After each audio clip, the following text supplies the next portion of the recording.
வணக்கம். பட்டய பதிப்பகத்தின் வெளியீடான தேனம்மை லட்சுமணன் அவர்கள் எழுதிய பெண்ணறம் புத்தகத்திலிருந்து வாசிப்பை சுவாசிப்போம் பகுதியை பார்ப்போம். ஒரு நூலகம் திறக்கப்படும் பொழுது ஒரு சிறைச்சாலை மூடப்படுகிறது என்கிறார் பிரெஞ்சு எழுத்தாளர் விக்டர் ஹியூகோ. உடற்பயிற்சி உடலுக்கு நயம் பயப்பதை போல வாசிப்பு மூளையை புத்துணர்வாக்கும் என்பது பொன்மொழி. புத்தக வாசிப்பு உங்களுக்கு உலகத்தையும் மனிதர்களையும் வாசிக்க கற்றுக் கொடுக்கும். கனவு காணுங்கள் என்று அப்துல் கலாம் தனது அக்னி சிறகுகள் நூலில் கூறியிருக்கிறார். அக்கனவுகளை வளர்த்தெடுப்பது நெறிப்படுத்தப்பட்ட நல்ல புத்தக வாசிப்பே. ஓதுவது ஒளியேல் இளமையில் கல், ஓதாமல் ஒரு நாளும் இருக்க வேண்டாம் என்று ஔவையும் கூறியிருக்கிறார். சிறு வயதில் படித்தவை மனதில் பசுமரத்தாணி போல் பதிந்திருக்கும் என்பதால் தான் பாடத்திட்ட முறைகளில் கூட மனப்பாட செயல்களை வைத்துள்ளார்கள். புத்தகம் என்பது பறந்து விரிந்த உலகை அறிமுகப்படுத்தும். பல்வேறு நாட்டு இலக்கியங்களை படிப்பதன் மூலம் அவர்களின் கலாச்சாரம், பண்பாடு, வரலாறு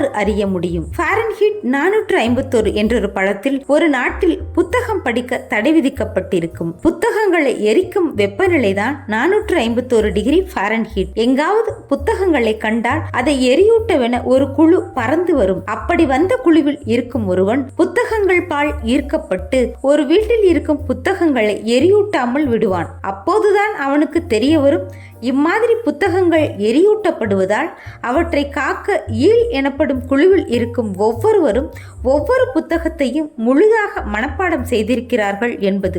ஒருவேளை அந்த புத்தகத்தின் எல்லா பிரதிகளையும் அழித்து விட்டாலும் அவர்கள் ஒவ்வொருவரும் அதே புத்தகத்தை திரும்ப எழுத முடியும். பல்வேறு இடையூறுகளுக்கு இடையில் அவன் அந்த குழுவுக்கு உதவுவான். புத்தக வாசிப்பு என்பது உயிரையும் விட உயர்வானது என்பதை உணர்த்திய படம் ஃபாரன்ஹீட் 451. 2005ஆம் ஆண்டிலிருந்து வாசிப்போம் சிங்கப்பூர் என்ற இயக்கம் சிங்கப்பூர் தேசிய நூலகத்தின் ஏற்பாட்டில் ஆண்டுதோறும் நடத்தப்படுகிறது. சிறார்களுக்கு வாசிப்பையும் எழுத்தையும் மேம்படுத்த பல்வேறு வழிமுறைகள் உள்ளன. முதலில் பெற்றோர் தம் குழந்தைகளுக்கு நல்ல நூல்களை தருவித்துக் கொடுத்தல், இரண்டாவது நல்ல வாசிப்பு பழக்கத்தை ஏற்படுத்துதல் மற்றும் வாசிப்பை மேம்படுத்துதல். இதன் மூலம் இளம் குற்றவாளிகள் உருவாவது தடுக்கப்படுவது மட்டுமின்றி நாட்டை நல்வழியில் இட்டுச் செல்லும் இளைய பாரதத்தினர் பெருகவும் வழிவகுக்கும். பள்ளி நூலகத்தில் மாணவர்களுக்கு தேவையான நூல்களை வாங்க வேண்டும். ஒவ்வொரு மாணாக்கருக்கும் வாரம் ஒரு நூல் வாசிக்க வழங்கப்பட வேண்டும். அவற்றை பற்றிய குறிப்பெடுத்தலும் மற்ற மாணவர்களுடன் கலந்துரையாடலும் நடைபெற வேண்டும். தினம் ஒரு புத்தகம் வாசிப்பது,